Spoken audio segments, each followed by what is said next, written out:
என்னமா விளையாடினாங்க. அதுவும் சமையல் டீம் இருக்கு. விதண்டாவாதமாக விளையாடுறதுனா என்னன்றது வந்து மொத்த பொம்பளைங்க டீமும் அங்கே சேர்ந்துக்கிட்டு அதில் ஒரே ஒரு கேரக்டர் கனி மட்டும்தான் கொஞ்சம் வந்து தனியாக இருக்கிறதுக்கான முயற்சி பண்ணுது.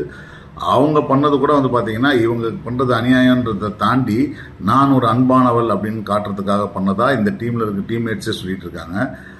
இதுக்கு நடுவில் வந்து எஃப்ஜே வந்து பார்த்தீங்கன்னா நீ வந்து என்னை அப்படி பேசிட்டே நான் தலைவியாக இல்லை அப்படின்னு சொன்னதுக்கப்புறம் எஃப்ஜே காலெல்லாம் விழுறாப்புல. அப்படியாவது என்னை வந்து தலையாக ஏற்றுக்குங்க, என் தலை பேச்சு கேளுங்க அப்படின்னு சொல்லி கேட்குறதுலாம் வந்து ரொம்ப அபத்தமாக இருந்துச்சு. காலில் விழுந்ததெல்லாம் அதெல்லாம் வந்து அவங்களுக்கு ஒரு சக்ஸஸ். எதுக்காகனா யார் வந்து என்ன மார்க் கொடுக்க போறீங்க அப்படின்னு சொல்றத வந்து ஃபர்ஸ்ட் எடுத்தோடனே நீங்கள் பேசுங்க அப்படின்னு சொல்லும்போது, இல்லை இப்போ விக்கி விக்கல் எங்கள் டீம் தான் ஃபர்ஸ்ட் இது வரைக்கும் பேசிருக்கு, அவங்க தான் செகண்ட் பேசிருக்காங்க, இந்த வாட்டி அவங்க பேசட்டும்னா இல்லை நான் பேச மாட்டேன் அப்படின்றதுக்காக விதண்டாவாதமாக ஒரு விஷயத்த பண்ணிகிட்டே இருக்கிறாங்க.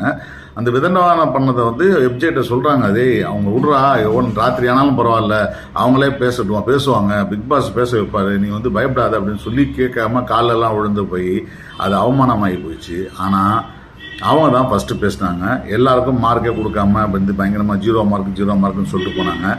இதெல்லாம் தாண்டி வந்து பாரு எல்லாத்துக்கும் வந்து கருத்து சொல்லிட்டு இருக்காங்க. இது பண்ண உள்ள கூடவே இப்போ இந்த சாண்ட்ராவும் கூட சேர்ந்துட்டாங்க. 2 பேருமே பெரும் விஷமாக தெரியுறாங்க. அதே போல் வந்து பார்த்திங்கன்னா இந்த ப்ரொமோஷனுக்காக வாரம் வந்து நம்மளை வந்து கொலையாக கொண்டு எடுக்கிறாங்க விஜய் டிவியில். ஏன்னா அவங்க வெப் சீரிஸ் எடுத்தாலும் வராங்க, பழைய பிக் பாஸ் டீமில் வந்தாங்களும் வராங்க. இப்படி யார் வந்தாலும் ஏதாவது வந்து ஒரு டீம் வந்து உட்காந்து ஒரு 1/2 மணி நேரம் பேசிட்டு போகுது. இந்த வாரம் நேற்றுக்கு வந்து பார்த்திங்கன்னா எல்லோன்னு ஒரு படத்துடைய ப்ரொமோஷன், அதில் வந்து நம்ம பூர்ணிமா ரவி வந்து இருந்ததுனால அவங்க தான் ஹீரோயின்றதுனால அவங்க வந்து அங்கே வந்து இந்த படத்தை பற்றி பேசி எல்லாருக்கும் மஞ்சள் கலர் ட்ரெஸ்ஸை போட்டு அது ஒரு 1/2 மணி நேரம் இருக்கிறதே ஒரு 45 நிமிஷம் தான். 40 நிமிஷத்தில் ஒரு 20-25 நிமிஷம் இவங்களே வந்து ஓபி அடிச்சுட்டு போயிடுறாங்க. அந்த அளவுக்கு தான் வந்து பிக் பாஸில் கண்டென்ட் இருக்குன்றதுனால இவங்க எல்லாருக்குமே வந்து எதனா ஒன்று வச்சு ஒப்பேத்திடலாமா அப்படின்ற நிலைமைக்கு வந்துட்டாங்க பிக் பாஸ் டீமு.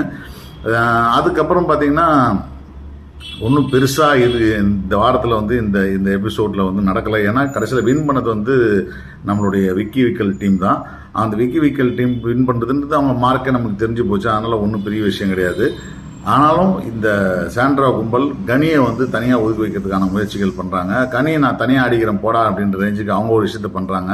இதையெல்லாம் தாண்டி வர வெள்ளிக்கிழமை சனிக்கிழமையில் நிறைய ஒரு பஞ்சாயத்து இவங்க வந்து கலப்பாங்கன்னு நினைக்கிறேன். ஆனால் அவங்க இந்த இருக்கிற டீமு பிக் பாஸையும் மதிக்கலை, விஜய் சேதுபதியும் மதிக்கலை, பார்க்குற நம்மளையும் மதிக்கலைன்றது தான் உண்மை. பார்ப்போம் இந்த வெள்ளி சனி ஞாயிறில் என்ன நடக்குதுன்னு.